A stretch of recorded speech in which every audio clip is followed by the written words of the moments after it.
Breakfast এখানে আছে dahlia, এদিকে ডিম সেদ্ধ, এখানে একটা কাঠের কলা। তিনটে ডিম আমার নয়, আমি একটাই খাবো। আর এখানে ডালিয়া ডালিয়া না, অনেকে সবজি ডাল এইসব দিকে, আমার শুধু সিম্পলটাই ভালো লাগে, প্লেন।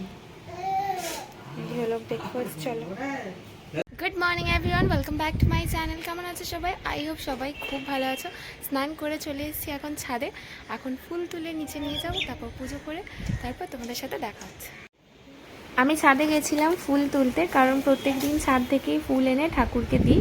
তো আমি ভুলেই গেছিলাম যে আজ হলো বৃহস্পতিবার, আর বৃহস্পতিবার বাজার থেকেই ফুল নিয়ে আসা হয়, ফুল, মালা, মিষ্টি। তো দাদা সকালবেলাতেই বেরিয়ে গেছিলো, আমার মাথাতেই ছিল না যে আজকে বৃহস্পতিবার। তো এখানে দাদা ফুল, মালা, মিষ্টি সমস্ত কিছু এনে দিয়েছে। আর স্নান তো আমার হয়ে গেছে। তো চলো এখন তাড়াতাড়ি পুজো করে নিই, কারণ বৃহস্পতিবারের পুজো বেশিরভাগ দিনই আমি করি। মা একটু রান্নাবান্নার কাজে বিজি থাকে। তো এখানে আমি ভালো মতো করে পুজো দিয়ে দিয়েছি। চলো, দাদা যে মালাগুলো নিয়ে এসেছিলো ওগুলো তো ঠাকুরকে পরিয়ে দিয়েছি। তো গাছ থেকে যে ফুলগুলো নিয়ে এলাম, ভাবলাম ওটা দিয়ে ঠাকুরের সিংহাসনটা পুরো সাজিয়ে দিই। তো কিছুটা এরকম দেখতে লাগছিল। আমার ভীষণ ভালো লাগে, মানে ঠাকুরের সিংহাসনটা না ভীষণ রকমভাবে ফুল দিয়ে সাজাতে।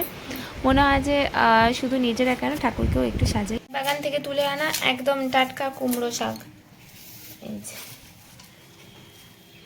এগুলো একদম কুচি কুচি। এখানে এগুলো পাপা কাটতে বসেছে। কুমড়ো শাক কি দিয়ে হবে? চিংড়ি মাছ দিয়ে কুমড়ো শাক। এক্ষুনি গেছিলাম ছাদে, এত সুন্দর রোদ দিচ্ছিল বুঝতেই পারিনি। মানে সকাল থেকে আকাশটা মেঘলাও ছিল না, তাও বৃষ্টি। কি যে ঝমঝম করে বৃষ্টি হচ্ছে না, মানে কিছুই ভালো লাগছে না। লাস্ট দুদিন ধরে বেশ ভালোই রোদ উঠেছিল, কিন্তু তখন রোদটা মানে মারাত্মক ছিল, এত গরম লাগছে। কিন্তু এই বৃষ্টিটা হয়েও একটুও গরম কমেনি, মানে ওয়েদার সেই যেই ছিল সেটাই। আর এখন কাজ হচ্ছে বসে বসে জানলা থেকে বৃষ্টি দেখা। খুব জোরে বৃষ্টি হচ্ছে, কাল তো সারা রাত ধরে বৃষ্টি হয়েছে, জানি না কেন এরকম হচ্ছে। তোমাদের ওখানে কেমন বৃষ্টি হচ্ছে?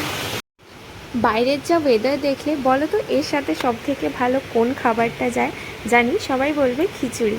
হ্যাঁ, খিচুড়ি মানে বর্ষাকাল মানেই হচ্ছে খিচুড়ি, বৃষ্টি মানেই খিচুড়ি। কিন্তু আজকে যেহেতু সকাল থেকে না মানে মেঘলা আকাশ ছিল না, তো মা ভাতের চাল ফেলেও দিয়েছিল, মানে ভাত বসিয়ে দিয়েছে।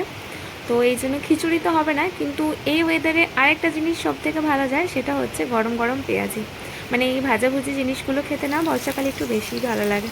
তো মাকে বললাম সন্ধ্যাবেলার জন্য ওয়েট করতে পারছি না মা, তুমি ভাতের সাথে একদম গরম গরম পেঁয়াজি ছাকো, ওটা খুব ভালো লাগে। এখানে চলছে ভাজাভুজির প্রসেস, কাঁকরোল ভাজা, এদিকে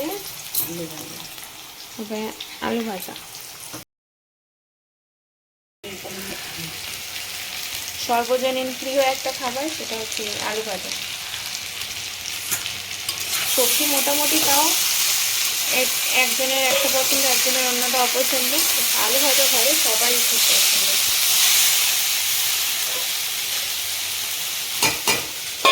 এখানে আলু ভাজা হচ্ছে, এদিকে দেখো এখানে আছে ডাল, আর এদিকে আছে এই যে কুমড়ো শাক দিয়ে চিংড়ি মাছ, কুমড়ো শাক ডাঁটা দিয়ে। আর এদিকে আছে পেঁপে ভাজা, আর এদিকে তোমার গরম গরম পেঁয়াজি ছাকছিল সেটা, আর মাছ ভাজা চলছে। চলো, ডগি কেমন করে ডাকে? জোরে করো দেখি, কেমন করে ডগি?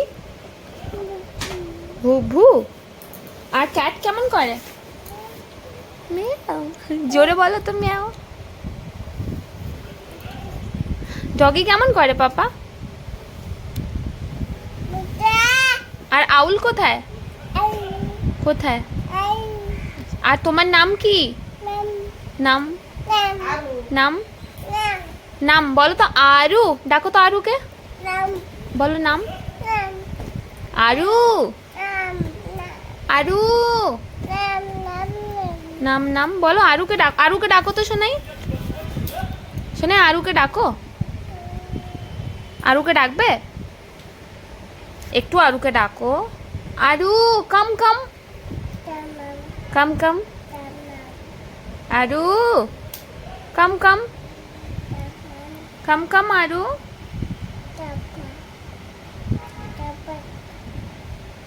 বলে দাও তো কাম কাম কি করে করে কাম কাম দেখাও তো আসো আসো করো তো আসো আসো আসো আসো আর সিট ডাউন করে দাও তো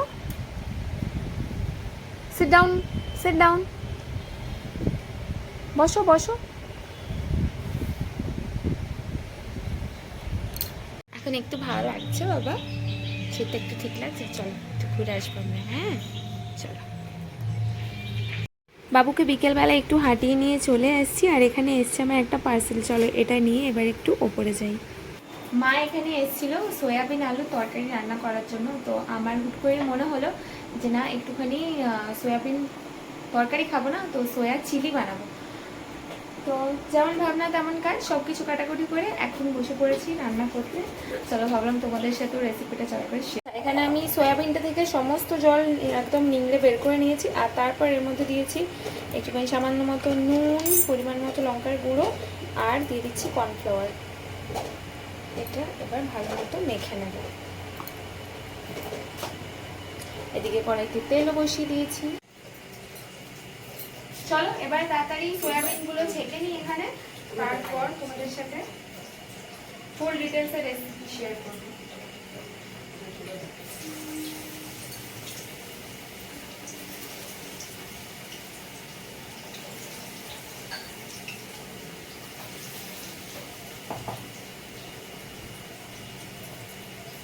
সয়াবিন চিলি এর আগে মাই বানাতো আজকে আমি ফার্স্ট টাইমের জন্য বানাচ্ছি জানি না কেমন হবে খেয়ে তারপর তোমাদের সাথে শেয়ার করবো এদিকে সয়াবিন একটা ব্যাচ আমি তুলে নিয়েছি ভেজে অলরেডি আর এটা সেকেন্ড ব্যাচ দিয়েছি চিকেন পকোড়াতে যেরকম অনেকক্ষণ ধরে ভাজতে হয় সয়াবিনের ক্ষেত্রে সেটা একটু আলাদা কারণ এটাকে এতক্ষণ ডিপ ফ্রাই করার দরকার নেই জাস্ট একটুখানি ওই 1-2 মিনিট মতো ভেজে নিলেই কিন্তু হয়ে যাবে মা কিন্তু যতবার সয়াবিন চিলি বানিয়েছে না সেটাকে সয়াবিনটাকে এরকম ডিপ ফ্রাই করে কিন্তু বানায়নি এটা ফার্স্ট টাইম আজকে আমিই বানাচ্ছি কি মনে হলো মা প্রত্যেকবার সয়াবিনটাকে নর্মালি যেরকম সসের মধ্যে দিয়ে তারপর ওটাকে মা একেবারে বানিয়ে দেয় এই যে ডিপ ফ্রাই করার যে ব্যাপারটা এটা মা করে না দেখা যাক আজকে এটাকে করে সেরকম লাগে এমনি যে কোনো জিনিস ডিপ ফ্রাই করলে ভালোই লাগে খেতে আচ্ছা সয়াবিনের ক্ষেত্রে যে ব্যাপারটা আমি ভেবেছিলাম যে এটা মেবি অনেকটা তেল সোক করবে কিন্তু সেটা হচ্ছে না এটা কিন্তু খুব একটা তেল সোক করছে না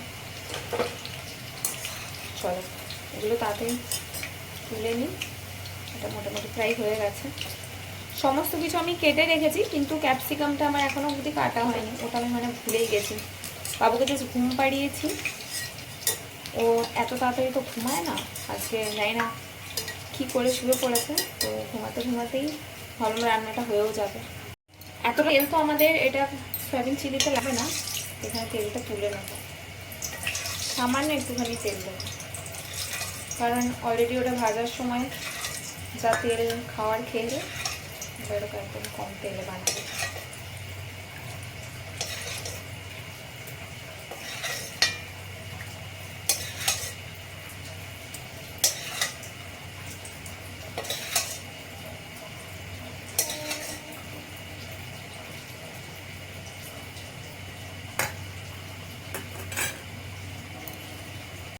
সমস্ত কিছু কোথাও হয়ে গেছে আদা রসুন কাঁচা লঙ্কা ক্যাপসিকাম পেঁয়াজ আমি একটু বেশি দিয়েছি কারণ এটা গ্রেভিতে ভালোই লাগবে খেতে আচ্ছা এখানে প্রথমেই আমি রসুন আর আদাটাকে ভালো মতো ভেজে নিচ্ছি মানে যা বিভৎস গরম পড়েছে না মানে রান্নাঘরে থাকাটা ভীষণ কষ্টের বোঝা যাচ্ছে কি অপূর্ব যে কালারটা এসছে না মানে মারাত্মক